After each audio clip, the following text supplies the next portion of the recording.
Hello, everyone. I'm Liz Fairchild, Executive Director of Business Forward. Welcome to the third national webinar from the Small Business Digital Alliance, a co-sponsorship between the U.S. Small Business Administration and Business Forward. Today's webinar focuses on powering the American dream through financial success. Our trainings will help you get ready for funding, lower your costs, and access new markets. You'll hear from small business owners, national members, local allies, and more, all focused on helping you achieve your own American dream as an entrepreneur and small business owner. To kick off today's program, I'd like to invite Silvia Castro to introduce herself and Administrator Guzman of the Small Business Administration.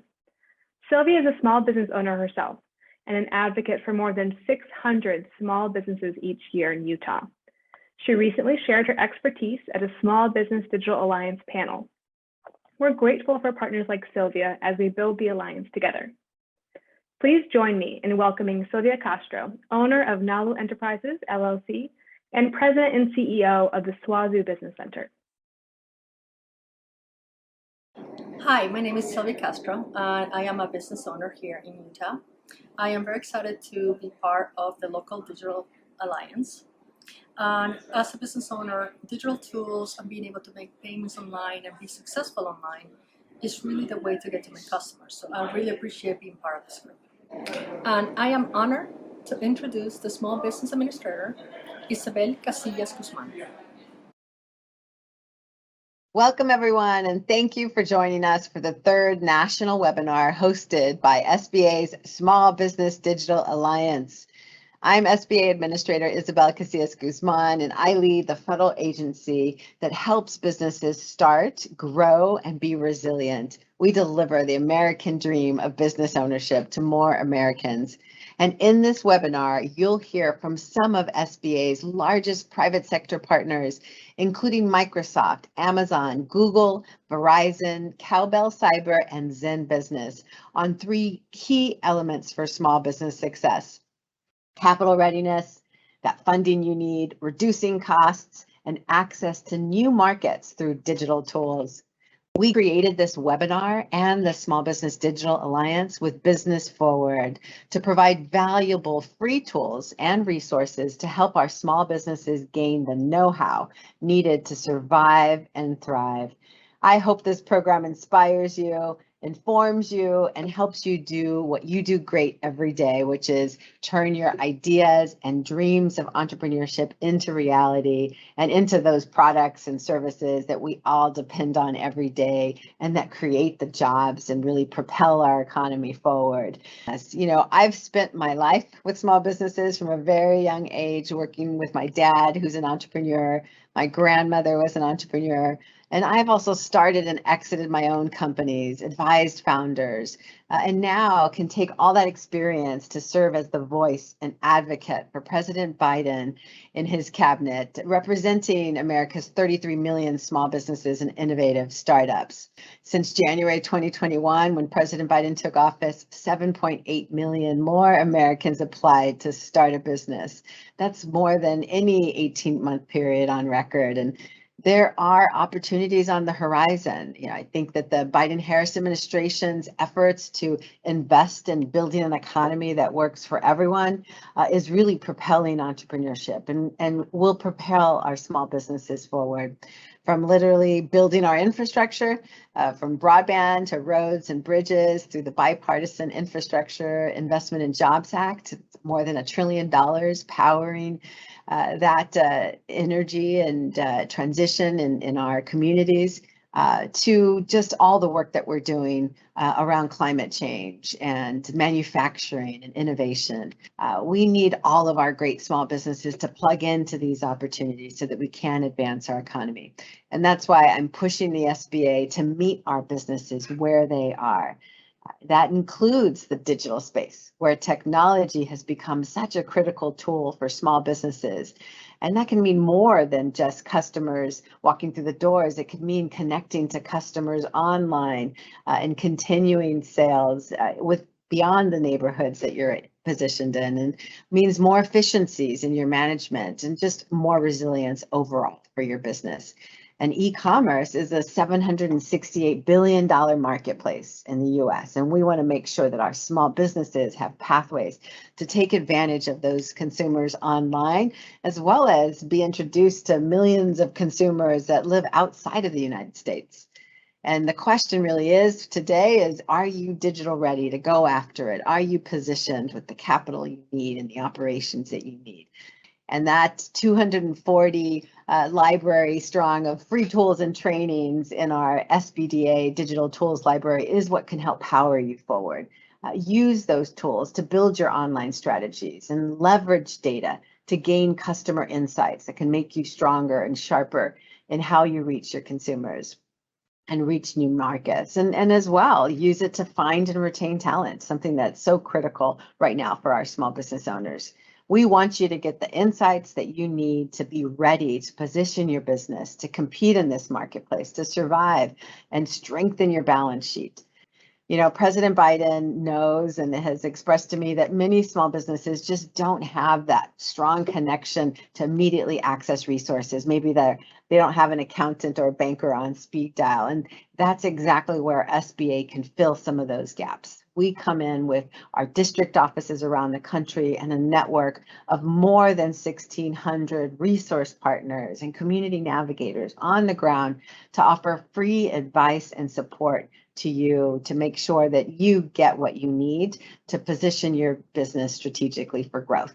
And that's why we're so excited that you're here today to learn more. And so with no further ado, let me hand things off as well to our speakers for today's webinar. Thank you and best of luck in growing your business. Know that SBA is by your side. Thank you for joining. I'm Kalees Meckling, Director of Customer Programs for Microsoft Small and Medium Businesses. You're about to hear two great pieces. First, from Meredith Leapley. She will be covering the importance of capital readiness and her story and journey as a small business.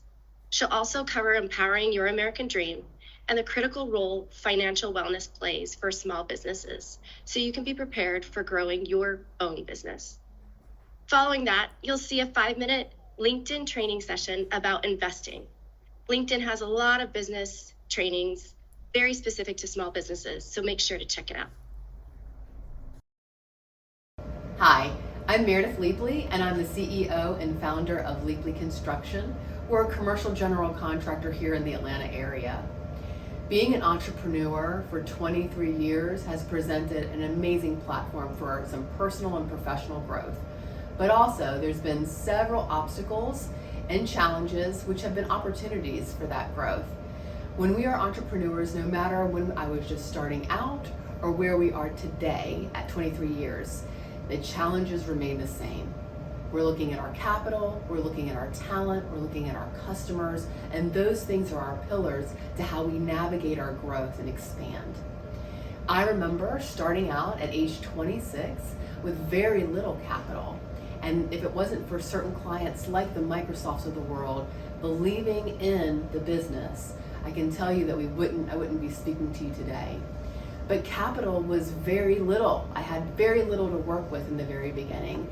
And so I had to make it stretch and make good use of it. To really preserve that capital was essential to our success and, quite frankly, our survival. You know, in the very beginning, I didn't spend a lot of money on myself and my salaries. Many times I didn't pay myself. I actually paid others more than me, if myself at all. But that was the investment I was making for the future. And I knew it was essential in our business cycle to evolve to make that investment. You can imagine, as a construction company and being a female, and 23 years ago, that there weren't a ton of people lined up outside my door saying, I'm going to go sign up and work for this young 26-year-old female in the construction industry. We had to innovate in many different ways. We looked at other complementary businesses, and I invested my time, and that was part of my capital, was my time to train up so many of the incredible team members that we have here today. And so innovation, preserving our capital, looking at how we attract our talent, and then innovating is essential to where small and medium businesses continue to thrive. I want to thank Microsoft for really putting on this spectacular day, showcasing their platforms, their tools, and being able to help small and medium businesses continue to thrive and expand. They're innovating as a corporation, and there's just so much ahead of us today. Thank you again, Microsoft, and we look forward to our journey. Thank you for joining today. Microsoft supports and honors your commitment and your valuable time growing your business, and we're excited to support you in achieving your American dream. A last reminder, Microsoft will be hosting a first ever SMB live streaming webinar on October 6th in Atlanta, where you'll learn about cybersecurity, how to protect your business, engaging customers and growing your customers, and also creating a collaborative and engaging environment for your staff. We'll also be providing some free resources and support to help you grow and achieve your American dream. Please register on the next page, and we look forward to seeing you.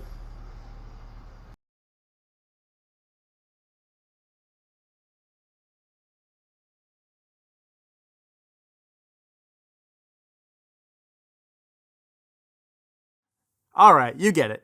Investments can be a good thing, especially when you get a good return. But how do you know when you're ready to invest? If we're talking about personal finance, then maybe it has to do with how much risk you're willing to take. If you're willing to invest money, you also have to be willing to lose it. It's a gamble, and the future is quite difficult to predict. However, if historical data hold up, then you'll end up ahead if you hold on to the investment long enough, regardless of market fluctuation. So how do you know when you're ready to make business investments? Well, if your business is growing at a fast rate and you can't support it with your current infrastructure, you got to start spending some money. This may include plant, property, and equipment, hiring extra staff, or buying more inventory. But keep in mind that this is all a balancing act. In order to finance these extra purchases, you'll more than likely be taking out loans at a certain percentage, or giving out equity. So your return percentage must be greater than the interest that you're paying the bank in the long run. Let's be real. Even without any math, you can intuitively figure out what investments may be best for your business. You don't need to buy a Ferrari as a company car. Likewise, you probably shouldn't invest all your liquid in a volatile cryptocurrency because you're FOMOing. That's the fear of missing out. You have to diversify your investment portfolio, seek long-term returns, and do the math on potential profitability for each long-term investment. I know, sounds intimidating, right? It was for me at first too, but hey, this course can help with that.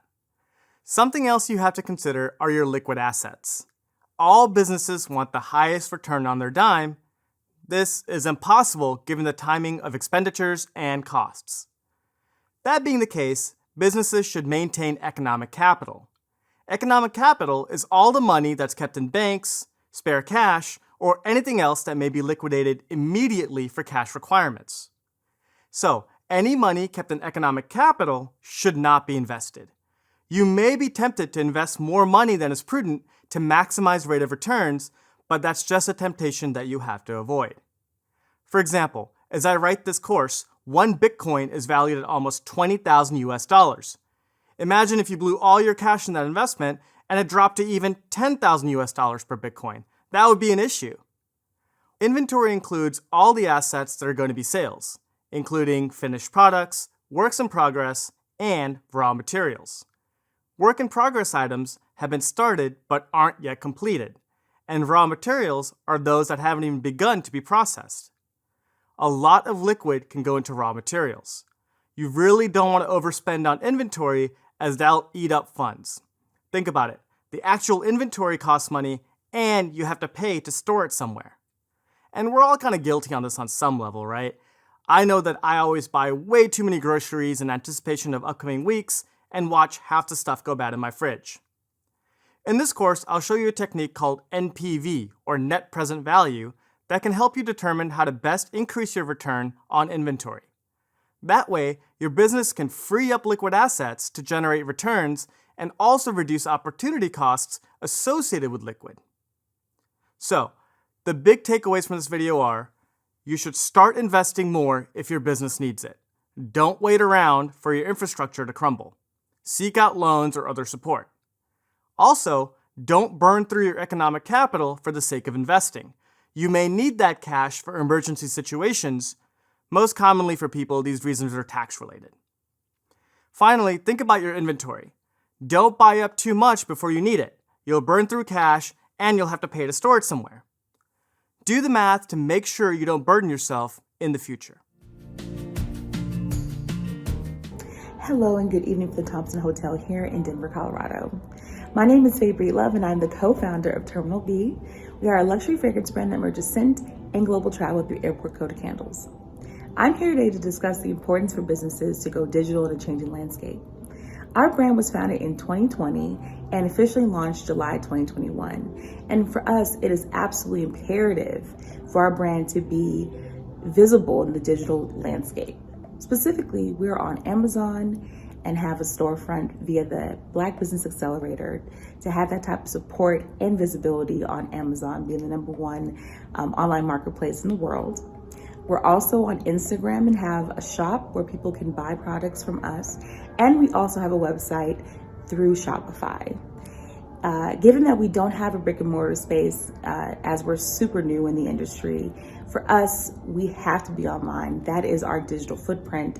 Our competitors are online, and for us to be able to be in the room, our presence is absolutely required online. Additionally, being digital allows brands like ourselves to be able to travel and network and do business. In fact, today we're in Denver, 2 days ago we were in Maui, and we fly to San Francisco tomorrow before coming back to Los Angeles. So we're always in the go, and to be able to be digital allows us to be able to scale our business, to be in multiple cities at once, and to continue to build Terminal B.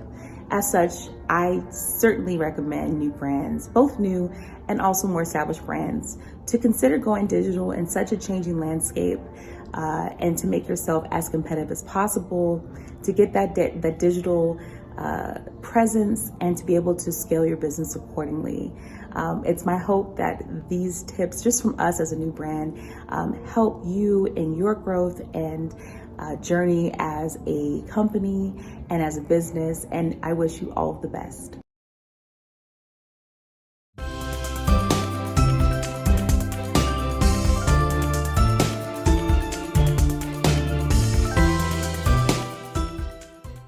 Hi, my name is Koottatep.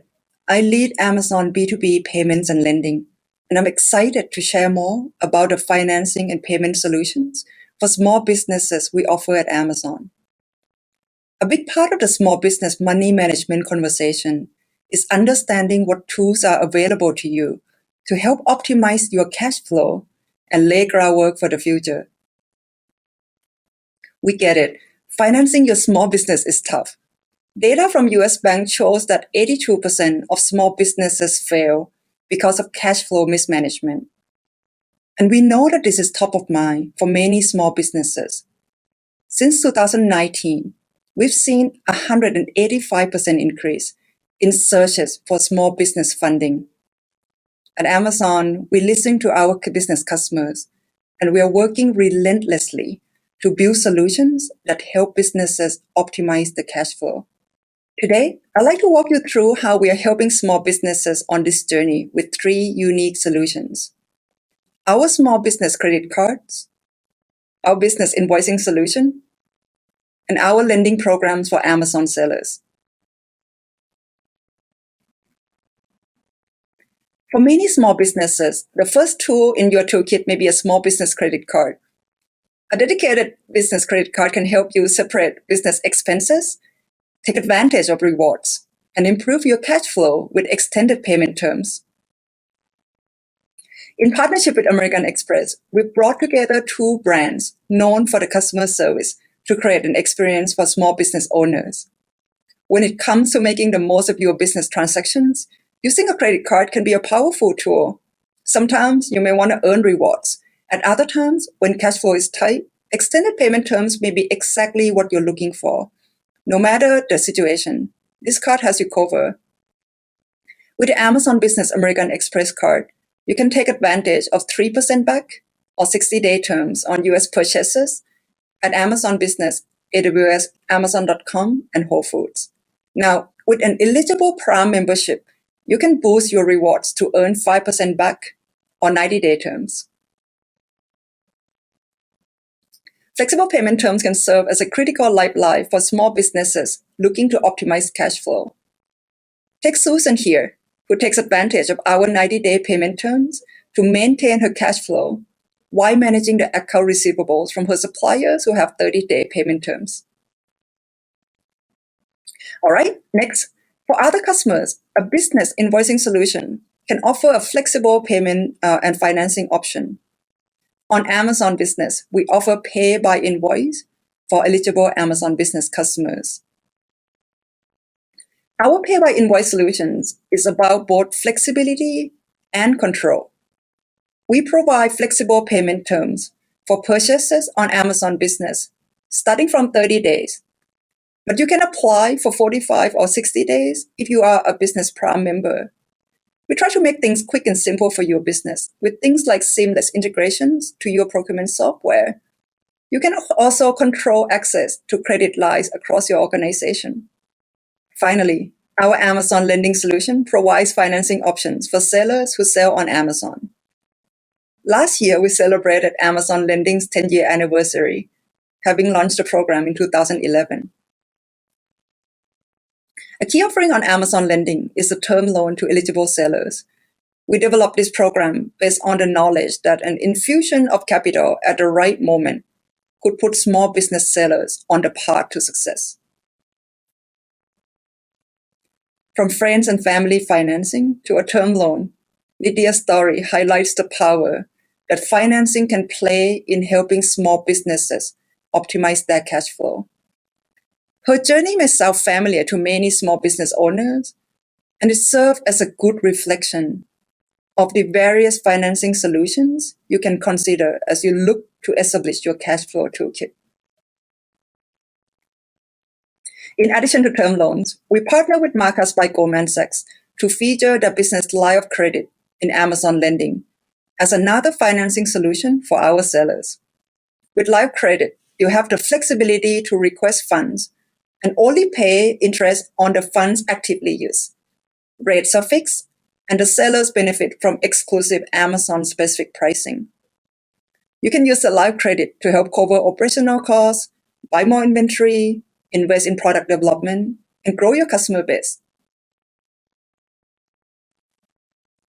Finally, I'd like to talk about our community lending pilot program, which we launched last year, partnering with Lendistry to help serve urban and rural small businesses in socially and economically distressed communities. Amazon Community Lending is an invite-only program providing US-based Amazon sellers, nearly all of which are small businesses, and access to short-term loans. I'll leave you with a quote from Everett K. Sands, who is the founder and CEO of Lendistry, and I quote, "Amazon is on a mission to support and empower minority-owned businesses just like us, so it was a great fit." And we agree. We are very proud of our diverse seller community and are thrilled to be partnering with Lendistry, who shares our commitment to championing underrepresented populations of business owners, knowing that they often lack access to traditional financing options and similar economic opportunities. At Amazon, it's always day one, and we are constantly working to build and expand our portfolio of financing options for all your business needs. To learn more, visit our Small Business Resource Center at business.amazon.com. Thank you.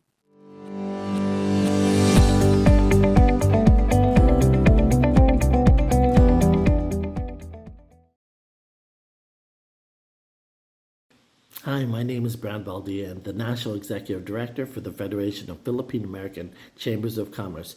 FPAC, founded in 1996, represents the business community for the 4.3 million Filipinos in the U.S. and abroad. We are proud to partner with SBDA, or the Small Business Digital Alliance, in providing critical tools and resources for our businesses and entrepreneurs to be both competitive and profitable in the digital age.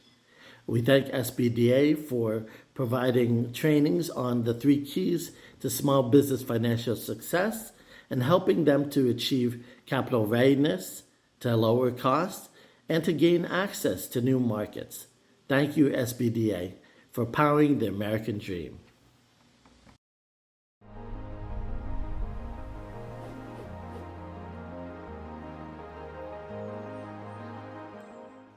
Hi everyone, I'm Randi from Grow with Google. Our program helps people grow their skills, careers, and businesses by offering tools and resources. We've trained more than 9 million people across the United States on digital skills, thanks to a network of more than 8,500 partners. Thanks to everyone out there for listening, and a big thank you to the Small Business Administration and Business Forward for bringing us together through the Small Business Digital Alliance. We look forward to helping more businesses like you use digital skills to unlock growth opportunities. Now, today, we're going to provide some tips to help your business stand out online. In the next 10 minutes, I'll show you how you can use Google Search and Google Maps to make your business more discoverable by customers. So let's start with what's a Google Business Profile. First, it's a new name. To keep things simple, Google My Business was renamed to Google Business Profile. Now, a business profile is a free way to help your business information appear correctly on Google Search and Maps. A verified business profile allows you to update your address, your phone number, open hours, website link. You can also answer reviews and much more to help your customers find and connect with your business. Now, business profiles are available for businesses that have a physical location that customers can visit or that travel to visit their customers within a service area. Now, the general rule is that a business must make in-person contact with their customers during stated hours. So business profiles, they work on all devices. So potential customers can find you no matter how they get online. If you have a physical location, search results will show your location and your address. This will allow searchers to find out how far your store is from them and also get directions on how to get there. Now, if you work out of your home, you do have the ability to hide your address and just show a service area. Here's how to get started. Start by searching for your business on Google. If you see it appear, look for a link labeled Own This Business. Click to follow the prompts to claim it. If you don't see your business in the search results, visit google.com/business and click Manage Now. Now, you will be prompted to sign in to your Google account if you aren't already. Now, once you're signed in, follow the prompts, enter your business info, and verify that you are authorized to manage the business profile. Now, most businesses, they do verify by requesting a postcard, which takes about 5 days to receive. Please note, though, the postcard must be sent to a physical address. It cannot be sent to a P.O. box. Now, once you have that postcard, sign back in at google.com/business and enter the verification code. Now, while you're waiting for your postcard and the verification code, you can add more information to your profile. Managing the info that appears in your business profile. Now, we recommend making edits directly from the Google search results page. Start by searching Google for your business name. And remember to be signed in to the Google account that created your business profile. You should see your business name appear with buttons labeled Edit Profile, Promote, and Customers, just like you're seeing on the screen. Each button allows you to edit different types of information within your profile. Let's take a closer look. Now, the Edit Profile button lets you update basic business information. This is where you would update your business address, hours of operation. You can add products, add services, add photos, and much more. Here's a pro tip for you. Use attributes. Attributes are optional details about your business that you can choose to highlight within your business profile. Some attributes include Asian-owned, Black-owned, Latino-owned, LGBTQ plus owned, veteran-owned, and women-owned. Now, depending on your business category, you may see other options like payment types accepted, gift wrapping options, accessibility, delivery, installation, and much more.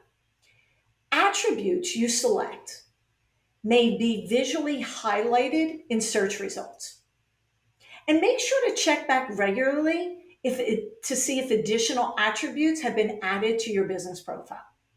Now, the next button, the Promote button. This includes options to view performance, access your Google Ads account, or if you want to get started with Google Ads, you can do that here. From this button, you can also share a link to ask for reviews from your customers, as well as post for updates, offers, and events. It also includes another path to add photos to your business profile. Now, let's highlight an option found under the Promote button, Posts or Updates. Posts can be seen on the Updates or Overview buttons on a business profile, on a mobile device, and in the From the Owner section on your computer. Now, here are a few ways for you to use Posts.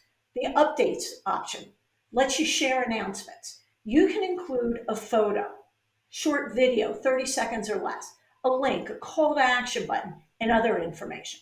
Offers let you advertise promotions and sales. Now, you could include a photo, short video, a coupon code, a link, and if you want, you can even add terms and conditions with this post. This option works well with seasonal offers. And the last option is Events, which can help you promote events, workshops, celebrations, fundraisers, and more. So the third tab is the Customers button. And from here, you can read and respond to customer reviews, view call history, you can manage messages, and you can answer questions that have been submitted to your business profile. Now, let's highlight one important feature that we always get asked about, customer reviews. So once verified, you have the option to respond to reviews about your business published on Google. Here are a few tips. First, keep responses short, sweet, polite, and professional, and don't use responses as an advertisement. Try to respond to reviews, whether they're good or bad, as quickly as possible. And when you get a positive review, thank that happy customer. If someone leaves a negative review, try to address it constructively. Business owners often ask for advice about negative reviews. Usually, how can I remove them? Well, Google won't remove a review unless it violates a content policy. Instead, Google encourages business owners to respond. Your response might explain a company policy, or maybe it's to encourage that customer to contact you privately so you can resolve the issue. Now, if the issue is resolved, consider asking the customer to update or maybe remove the review. So one last tip. Let's go back to Google search results page. To the right, above the three buttons that we just talked about, you're going to see a three-dot icon like I show you on the screen. So clicking that icon reveals a drop-down menu with additional options. Here are a few highlights of those options. So business profile setting, that lets you add additional managers. So business managers can access the business profile, but they do not have access to other Google products that you might use, like Gmail. You can also create additional profiles here. You can contact Google support. You can access the Help Center and much more. We hope you're excited about all the things that you can do with a business profile. Your next step is to create and verify a business profile. Once verified, schedule time to make regular updates, add photos, videos, posts as often as you can, and make sure to take some time to answer those reviews. And finally, explore the built-in performance reports. See how people are engaging with your business profile across Google Search and Maps. Thanks so much for listening today. I wish you the best growing your business.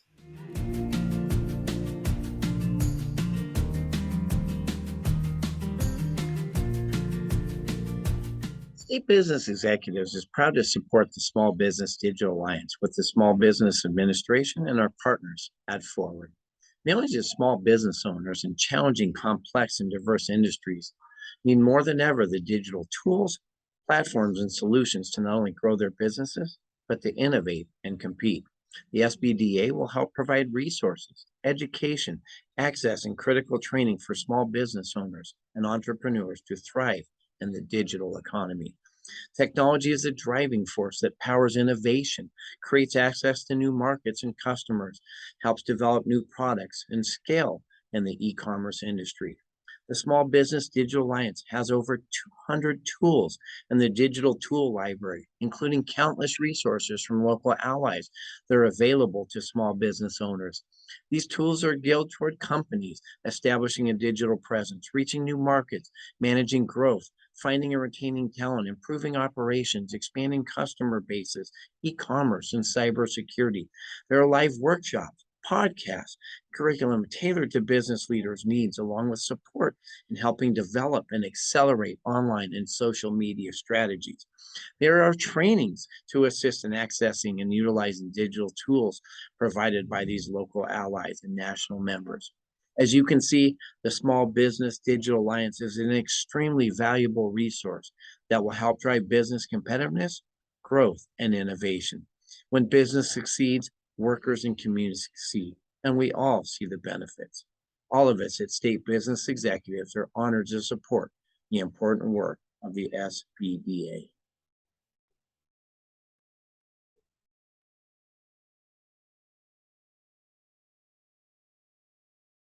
I'm Sharon Lee Thony, and I'm the founder and CEO of SLT Consulting. We are a boutique digital marketing agency. Most of our growth up until the last year was purely based on referrals. And so we also, as a small company, didn't have money for advertising or for anything else, which is very ironic because those are the services that we offer. Growth marketing really is just the practice of having your own customers tell other people about you, or for you as a business owner to find out what's working better so that you can continue to implement things or make changes that help your business to continue to grow. Let's meet Charlene, a health and wellness spa owner in Santa Fe, New Mexico. Charlene has built her company over the past 5 years, largely through in-person, word-of-mouth referrals, and online sales. She's added a new wellness package at the spa. She'd like to drive more customer signups through her website and increase her monthly sales by 20%. Sometimes referred to as growth hacking, growth marketing drives user acquisition, keeps customers engaged, retains them, and turns them into brand champions. It's about acquiring customers who are going to stick around and focusing on the entire funnel. Growth marketing allows you to target exactly the clients who are looking for your services or products and find the strategies that work best to actually bring in customers and drive sales. Customer-centric is a strategy and culture of doing business that focuses on creating the best experience for the customer. Charlene knows that her customers, or her target audience, are middle-aged women looking to take time out for themselves and focus on self-care. Often, they find her online through friend referrals via social media. When you are thinking about determining your goals, hone in on a few short-term and achievable but also ambitious goals. This will allow you to experiment and test ideas quickly, sticking with what works and moving on from what doesn't. Let's see how this looks for Charlene. Before determining if her goal is achievable, Charlene reviews the spa's sales data and top of the funnel to align her growth objectives. She begins to ask questions. How many people have we reached with my message? How many people visit my website? How many people book services with me? And how much do they pay? After reviewing the data, Charlene discovers that approximately 100 customers a month spend an average of $200 on purchasing spa packages, making her current total monthly sales $20,000. This means to reach her goal of increasing sales by 20%, Charlene needs 20 new customers a month to go from 100 customers to 120. Growth metrics provide insight on past events and can help a company keep growing or improve growth in a desired way. Charlene will need to ladder up her primary growth goals into realistic but achievable small goals to increase sales. Let's see how this looks on the funnel. First, her awareness metric goal is to have 1,000 new visitors directed to the product page through marketing efforts like unique content, social media, and advertising. Second, her interest metric goal is to have 200 people out of 1,000, or 20%, leave their contact information on the product page or by signing up for the weekly wellness email. And third is her conversion goal. If she gets 10% of the 1,000 visitors or 20 people to buy a spa package, she met her goal. We've already mentioned the importance of the marketing funnel. Let's focus on the loyalty loop. You can create your loyalty loop with customer feedback. Step 1, identify your strengths and weaknesses with a win-loss survey.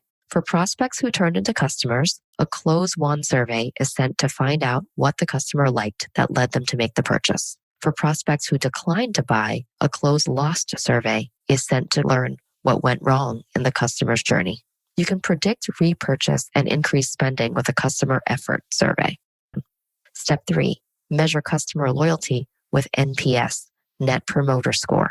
A Net Promoter Score is a customer loyalty metric based on a likely to recommend survey. Designing a growth strategy. Charlene realizes before she can optimize her funnel that she needs to analyze the different media channels she's currently using to drive customers to her website. She's specifically interested in how she can optimize social media. A channel strategy is a focused plan that provides the best way to expose a company's products or services to potential customers. There are different channels, including paid media, which is marketing you pay for. It's used to promote content in order to drive earned media, as well as drive traffic to owned media. Earned media are mentions voluntarily given by others and not paid for. And owned media is any property or presence that is unique to your brand. Where they intersect provides an opportunity to create content that will lead to exponential growth. Specifically, if a brand or company creates the content that is valuable, engaging, or memorable, it will inspire their audiences to share it with others. Step 1. If you start at the top of the funnel, an easy thing you can do is implement SEO best practices on your webpage and content to help your business get noticed. Step 2 might be to build an online advertising budget to help you to determine the right level of spend in order to get people into your site. Step 3 might be to then optimize traffic that arrive on your website.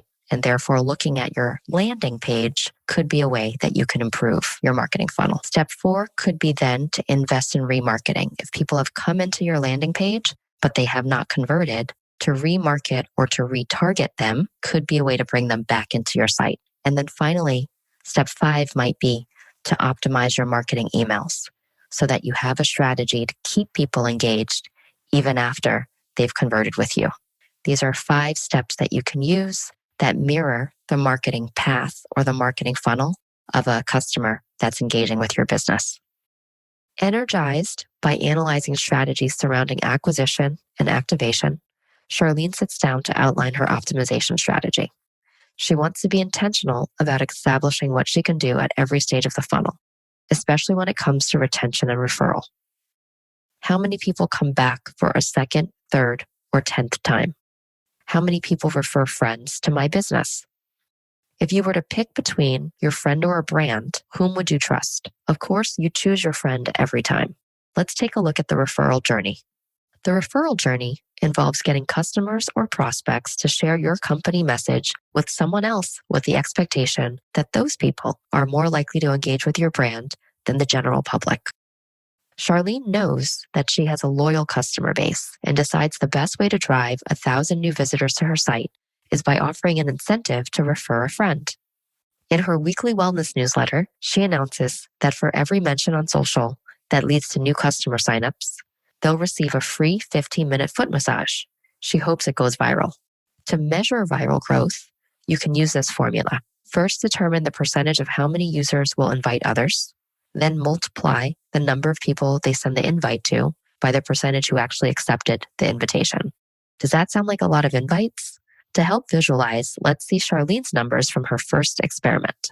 For her first experiment, she invites 500 of her most loyal customers. Out of the 500 invites she sends out, half accept. That's 250 people.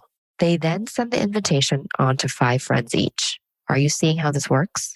From there, half who received it actually accept the invite. So Charlene multiplies 5 times 0.5 to get a growth factor of 1.25. Did her campaign go viral? Yes. Anything over 1 means it's viral. As a result, Charlene acquired 5 new customers. She's excited to continue testing new growth strategies to meet her goal. As you can see, you can grow your business from the inside out. Growth marketing can happen with a succinct sales and marketing optimization strategy, as well as a mindset of continuously experimenting.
Welcome to GetSetUp. Are you ready to go digital and take your small business to the next level? Here at GetSetUp, we've created a vibrant community that participates together in live classes instructed by older adults on the tools and skills needed to navigate the modern business world. But it's more than classes. It's also about making connections. Unlike other learning platforms, on GetSetUp, you get to ask questions, talk with instructors, and share experiences with other participants. There are many elements to small business financial success. Today, we will focus on 3: capital readiness, lowered cost, and access to new markets. Capital readiness allows you to gain financing if you need it from lenders or investors. Part of doing that in the modern era is showing that you have a business plan, a website, clear business goals, and tools to market your business. Lowering costs are now simpler than ever thanks to digital resources. You can utilize platforms like Canva to help market your business, connect with new partners on LinkedIn, and use online marketplaces to contract people from around the world if you know how to use these powerful digital tools. Accessing new markets is one of the best parts of taking your business digital. It allows more people to access your products and services through platforms such as Google, Instagram, Facebook, LinkedIn, Nextdoor, and many more.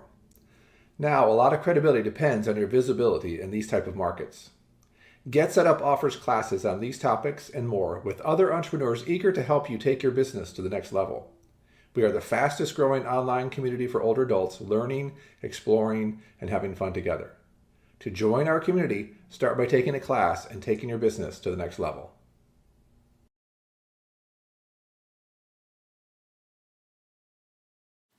Moving forward, small business is excited to officially partner with the Small Business Digital Alliance as a local ally, adding to its vast inventory of training tools, actionable resources, and networking opportunities for small businesses wishing to succeed, grow, and impact the world. Moving Forward Small Business provides ongoing training for small business owners, entrepreneurs, startups, and professionals in relationship to digital presence, growth, attracting new customers, leadership, operations, finance, and a lot more. I'm Jimmy Newson, the founder and CEO of Moving Forward Small Business, and our vision is to reduce the failure rate of small businesses by 1 million by the year 2050, and we hope to exceed that number. We're committed to the success of the small business and the entrepreneurial communities. I always say, if your business is not online, it's invisible. So I will be doing a training excerpt from a competitive research program I love doing for small businesses and entrepreneurs. Now, let's look at 7 steps for conducting your competitive analysis. And one is pinpointing your competitors.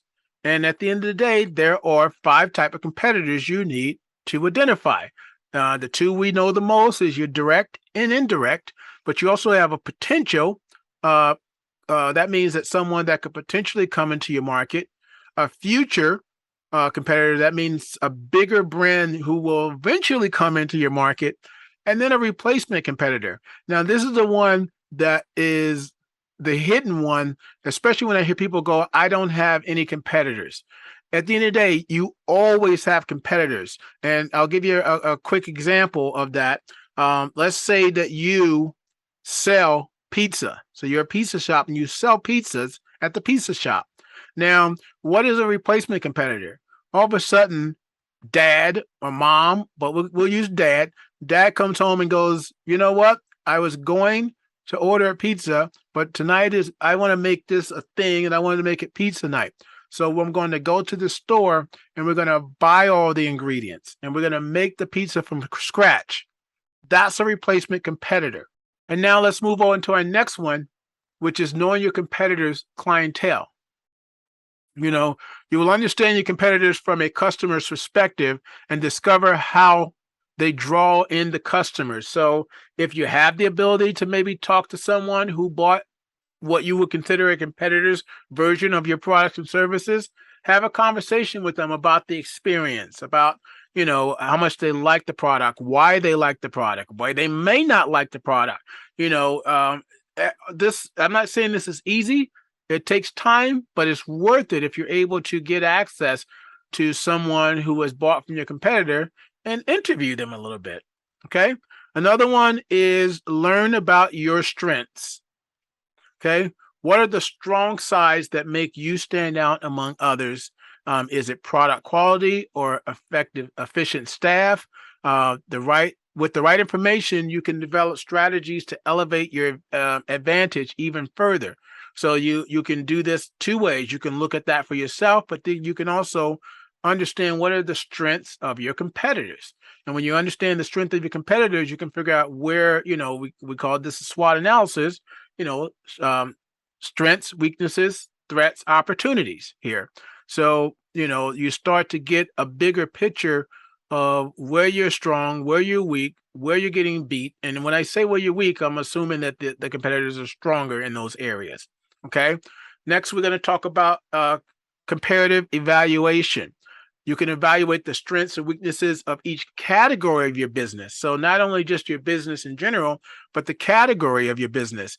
And that could be like, you know, we're great at sales and marketing, but we're horrible at customer service, you know, and that would be pretty detrimental to your business. So where are you strong? Where are you weak within certain aspects of your business so you can improve on that? Or if you notice that a competitor is weak in a specific area, especially if they're losing customers, this is where you can tout your strengths in that same area. Okay.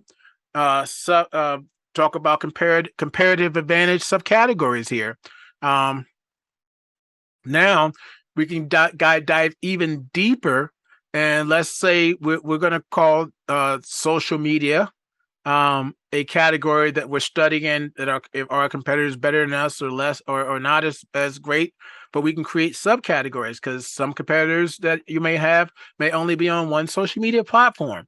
Another one might be on 2 or 3. And then how well they're doing on those. So you can break that down by social media, such as Facebook, Instagram, even non-digital print, TV, radio, direct mail. So there's so many different ways you can look at what your strengths are, what your competitors' strengths are, and fix that. Okay. The next one is about finding weaknesses. Okay.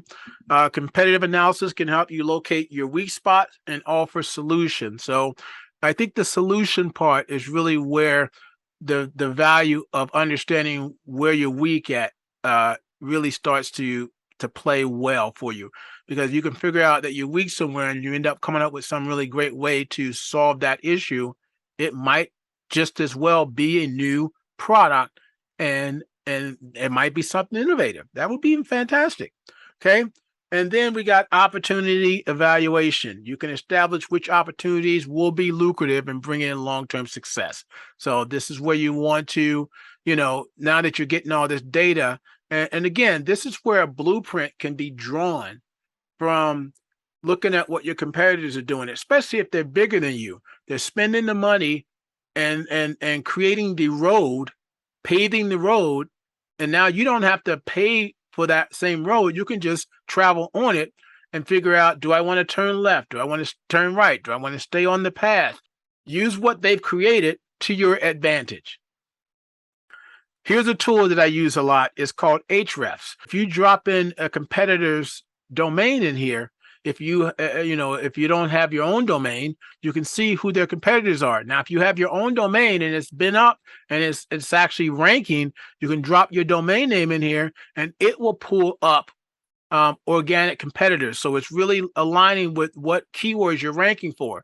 So if you haven't optimized your website, you could be ranking for keywords that you don't want, which is going to trigger the wrong type of competitors. So you want to make sure that your website is optimized for the right type of keywords, and then it's going to look for other similar businesses that have those keywords. And then voila, you've discovered a bunch of new potential competitors, and you can also study them to figure out how you can get better and win over more business.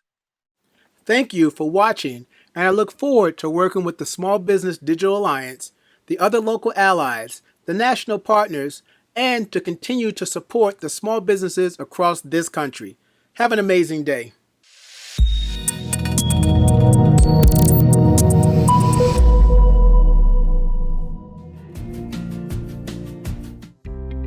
Building a custom web application is complex. You need skilled developers, big budgets, and lots of time. Developing custom software using traditional tools is very labor intensive. I'm not a hardcore coder. I don't do that. I've never had that experience. I have zero experience in coding or any IT experience at all. Now, there's a better way to bring your business ideas to life. With Caspio, you can build sophisticated web applications without programming. Caspio's all-in-one cloud platform provides visual point-and-click tools instead of coding.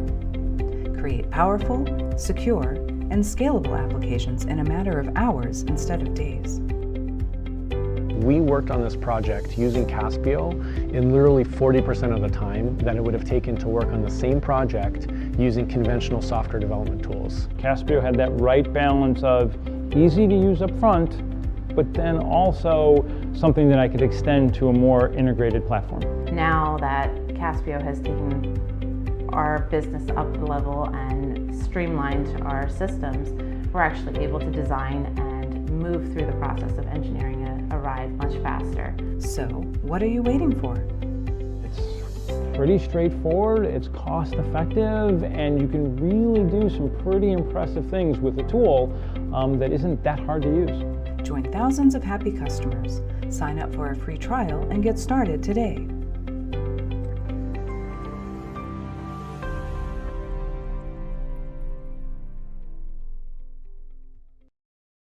Hi everyone, my name is Nik Sanghvi and I lead partnerships at Caspio.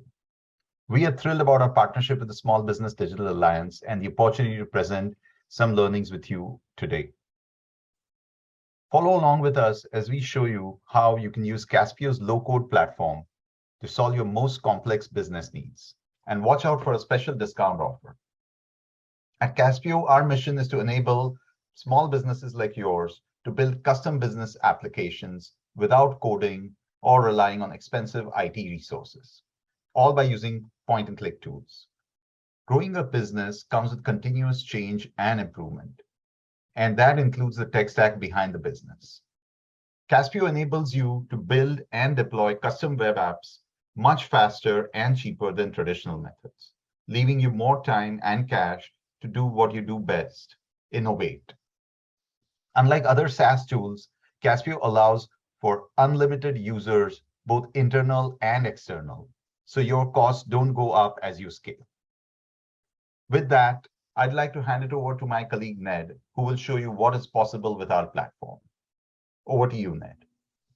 Hey, welcome everyone to today's presentation. My name is Ned. I am a technical evangelist at Caspio, and I will be doing a demo for you today. The way I've set up my presentation is in two different phases. In phase one, we'll take a look at some live examples of applications so that you can see what they look like when they're deployed. And then in phase two, we'll log into Caspio, and then I'll show you how people go about developing these applications.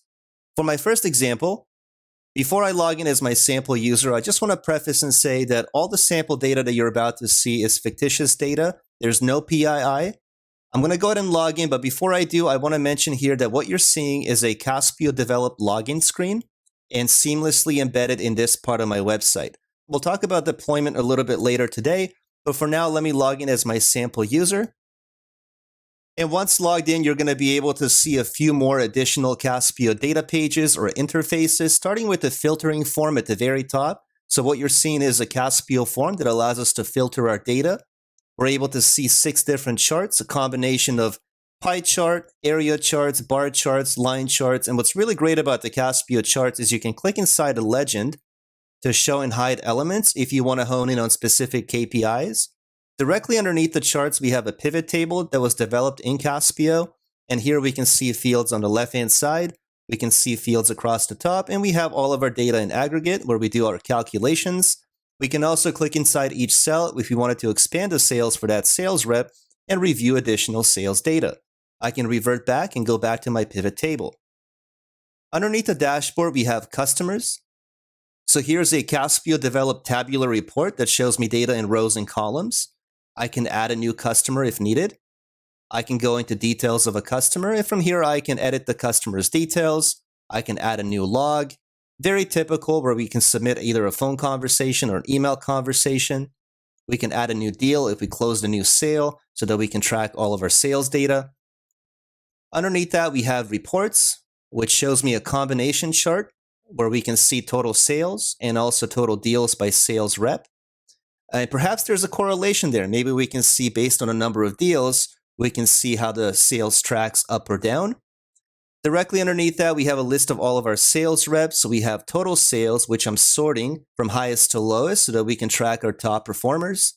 We have total deals, average sale, and total logs. Now, granted, I don't have a lot of data inside this application, but just try to imagine that 5 being a combination of phone logs and email logs that Zane has made inside his or her account. One thing that I want to mention, which is hugely beneficial with Caspio, is that we give you unlimited application users. Right now, I'm logged in as Corey, but imagine if your organization had 10,000 employees, 100,000 employees. They can all be logged in simultaneously inside the sales CRM application, not only to view their own data using record level security, but also be able to edit the data if they have different sets of permissions. And finally, we have a profile where Corey can update his or her information. For my second example that I wanted to show you today is a healthcare example. We have a lot of healthcare organizations using Caspio to leverage our HIPAA compliant interfaces. And one thing that I'm going to show you here is when I log in as the patient, we have the ability to self-register as a patient. So here's a Caspio developed submission form. What's nice about this form, you can see we have multiple columns, we have headings, and all of our data pages or all of our interfaces that you develop, if it's a report, if it's a chart, if it's a submission form, they're fully responsive. Let's go back to the home page, and now let's log in as the patient, who happens to be John Doe. That is my sample user for this use case. And once I log in as John, I'm going to be able to see a dashboard where I can see my average blood pressure reading and all of the other vital signs. I can see my profile. I can edit my profile if needed. I can go to my messages. So let's say my primary care physician sent me a message. I can retrieve that message from here. I can view all of my appointments. I can view all of my prior visits. Notice that I'm once again using a combination chart. So maybe there's a connection there. If the weight goes up, the blood pressure readings are going to go up.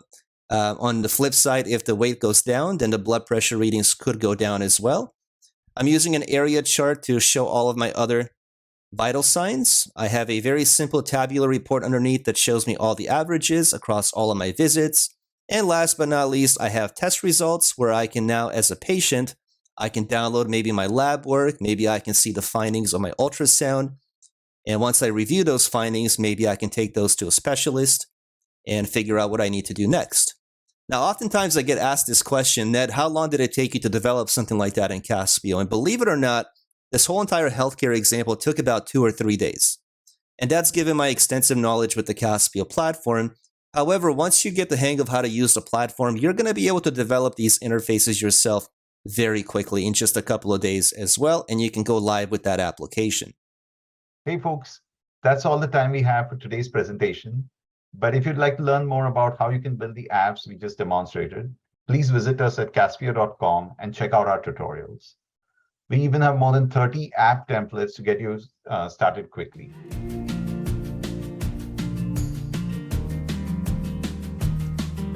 As a proud partner of the Small Business Digital Alliance, the Nogales Santa Cruz County Chamber of Commerce is excited to partner with key national organizations as we work together to better assist businesses to reach new milestones through digital platforms. Small businesses are the backbone of our local, state, and national economies, and having critical alliances such as these through the Small Business Administration is an essential part of helping local entrepreneurs succeed online. Now, small business owners will have access to numerous resources, including toolkits, on-demand informative webinars, and much more. This will be the first step to help local business owners learn more on how they can extend their customer reach and enhance their online business brand. Communities such as Nogales, Santa Cruz County, and Southern Arizona are home to many minority family-owned and operated businesses, where now, thanks to the Small Business Digital Alliance and the Small Business Administration, and through our collaboration, they can learn more about how they can cultivate an online customer base and engage with consumers near and far like never before. Now is the time for business-forward organizations to support our small business communities as they help shape and grow our neighborhoods.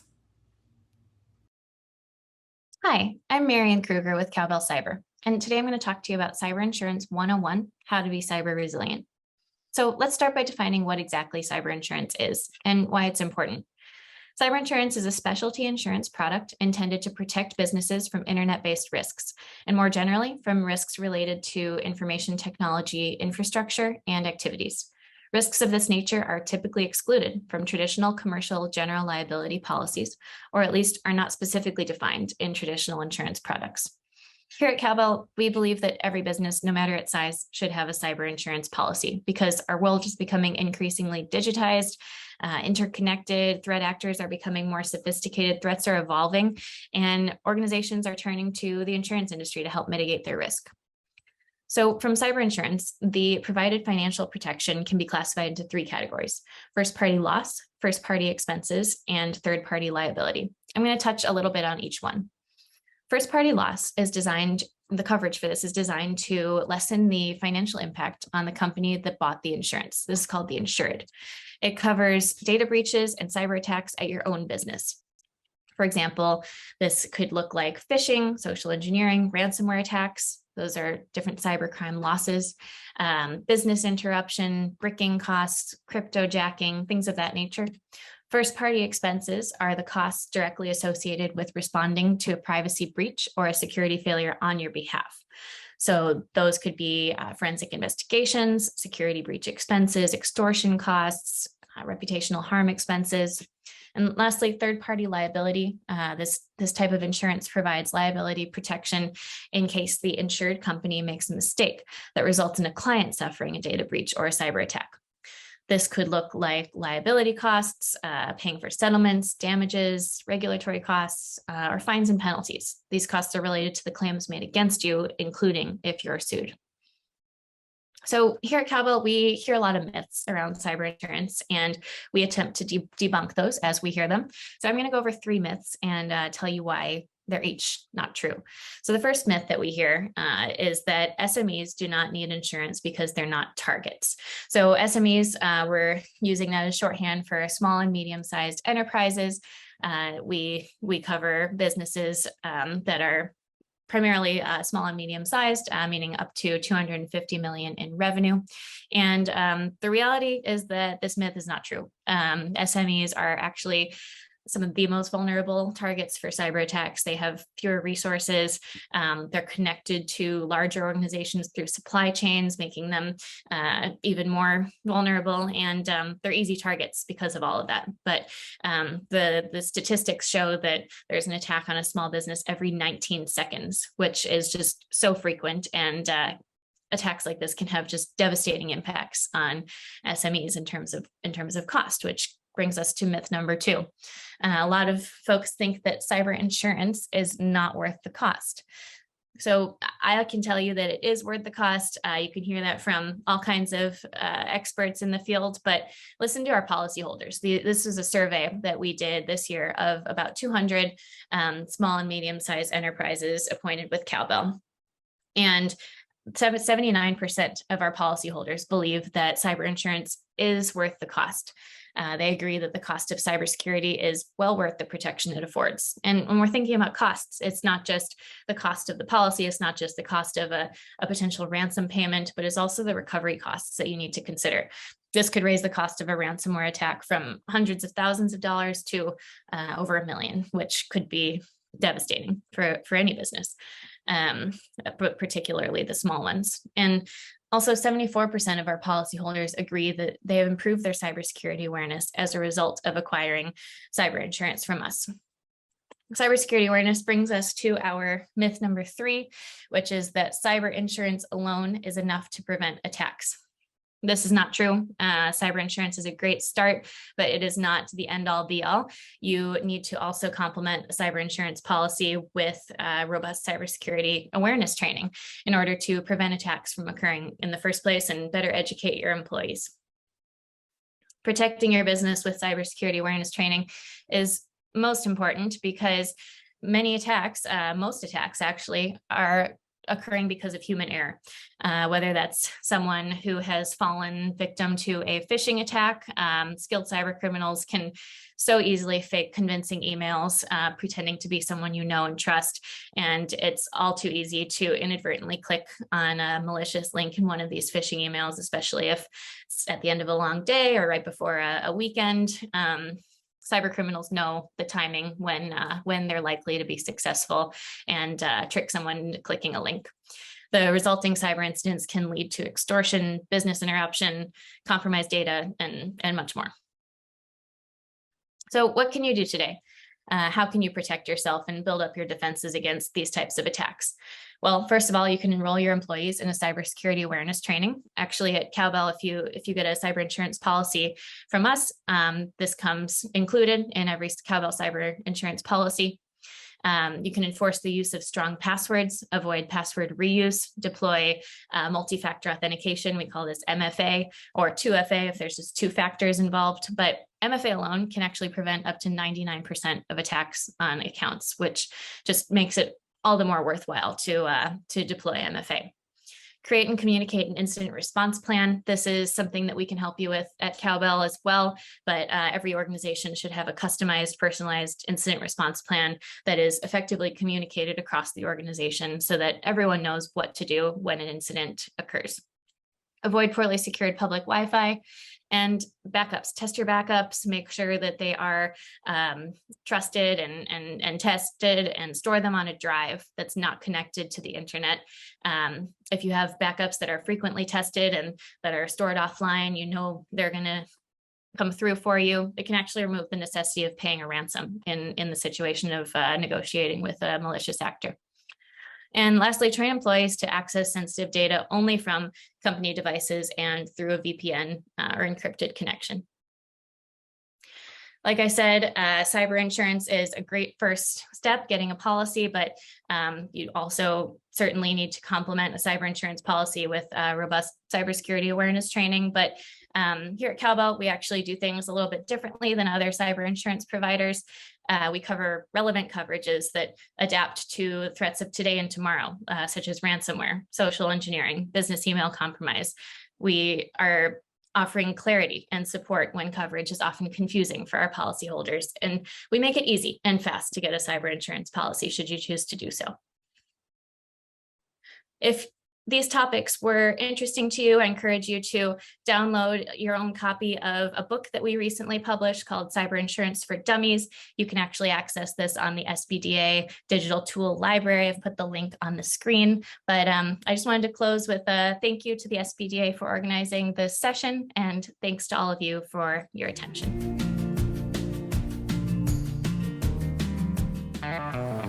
So I've always been attracted to the entrepreneur life. And for me, that wasn't sitting at a desk.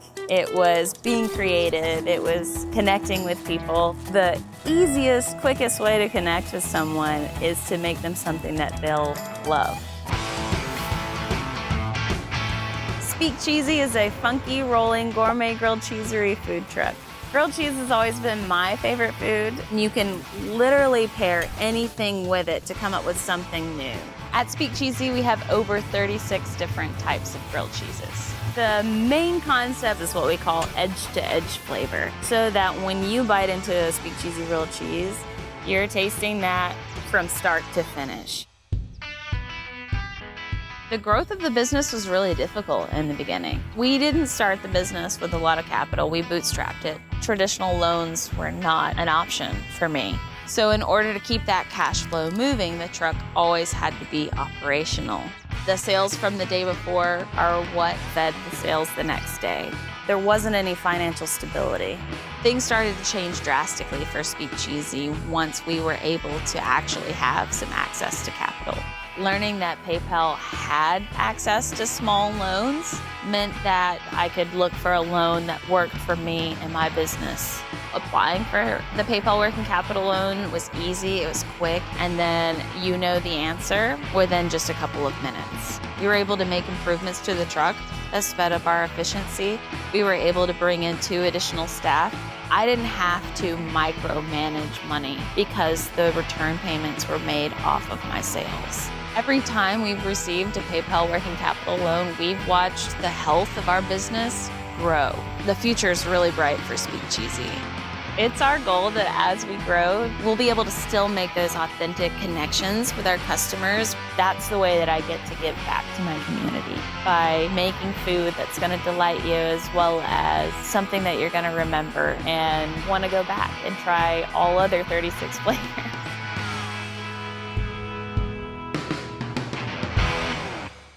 Hi, my name is Jessica Carson, and welcome to Zen Business's mini training on Find Your Why with Ikigai. So by the end of today's training, you will have defined all of the elements of your Ikigai so that you can move towards your business goals with more clarity and more purpose. So to get us started, I wanted to talk a little bit about the research on why entrepreneurs choose to become entrepreneurs, because popular media would tell us that people become entrepreneurs for the money or for the fame or for the 30 under 30 magazine covers. But that's not what the research says. The research says that people choose to become entrepreneurs oftentimes for a much deeper, much more meaningful reason, and that's to live a life of purpose. Entrepreneurs are much more likely than employees to be motivated by things like the idea of leaving a legacy, making an impact, using their work as a means to self-actualize, and even experiencing feelings like self-transcendence through their work. And so because of the brevity of this training, I won't go into these topics in any amount of detail, but I do encourage you to check out these citations if these topics interest you. So this brings us to Ikigai. What is it? So to introduce the topic, I wanted to show you a 60-second video produced by Zen Business introducing the concept. Watts is on a mission. He's determined to answer a big question. Actually, the biggest question. When thinking big, he looks to our biggest thinkers. But the question still lingered until he stumbled upon the Japanese concept of Ikigai. Could this be the key to understanding the universe? Not quite. But it might explain why selling original artwork online is his life's calling. And that's good enough for him. Are you ready to find out your why with Ikigai? Let's explore. Okay, so Ikigai refers to the Japanese concept that means your reason for living, or sometimes also called your reason for being. And finding our Ikigai, especially as it relates to our entrepreneurial endeavors, can help us see the bigger picture behind our work, set clearer goals, better prioritize, understand why we should or should not pursue different opportunities, and of course, see the big why behind our work so that we can be sure we find fulfillment, so that we prevent feelings like burnout or disillusionment. So Ikigai is the intersection of what you love, what you're good at, what the world needs, and what you can get paid for. And we'll go more in depth when we do the exercise in terms of how to find these answers. But at the intersections of what you love, what you need, what you're good at, and what you can get paid for are your mission, your passion, your profession, and your vocation. And again, we'll go over what all of this means, but looking at it holistically, you can use these answers to find your Ikigai. Okay, so now let's identify your Ikigai. Because of the brevity of this presentation, I encourage you to pause me after every slide so that you can take time to write down the answers to your questions. And I am sorry if you see my cats running around in the background. First is what you love. So what you love is what makes you feel in flow, what's intrinsically motivating to you, what gives you energy, what you're passionate and excited about, what really gets you out of bed in the morning. Next is what the world needs. So what problem are you solving? Does the world need what you're offering? How are you making people's lives better or easier? And what's the long-term value of what you're offering?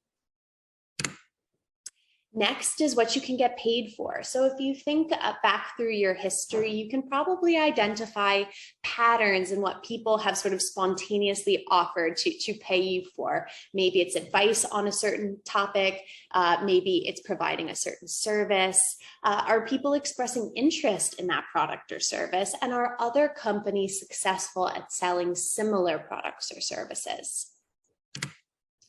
Next is what you're good at. So this is pretty obvious. It's what comes naturally to you, what you're naturally skilled and gifted at, what people praise you for, and just comes very, very naturally to you. So now looking at your mission, so your mission is going to be the intersection of what you love and what the world needs. So basically, what are you incredibly passionate about that the world also needs, that benefits the world, that supports the world? Your vocation is the intersection of what the world needs and what you can get paid for. So this is looking at what are those essential services or products that you're offering that people are also willing to pay for. Next is your profession, which is the intersection of what you're good at and what you can get paid for. So looking at things like what comes naturally to me that people are also very eager to pay me for. And finally, your passion, which is what you're good at and what you love. So what sets you on fire? That's also something you're naturally good at and is likely something that you've been good at ever since you were small. So when you look at all of your answers together, you can come up with your ikigai. So your ikigai is essentially going to be a summary or a synthesis of all of your answers. There is no right or wrong ikigai. It could be as short as a few words. It could be as long as a few paragraphs. But I encourage you to refine your ikigai, to reflect on it over time, constantly going back to it to make sure that you are staying in alignment with your reason for being.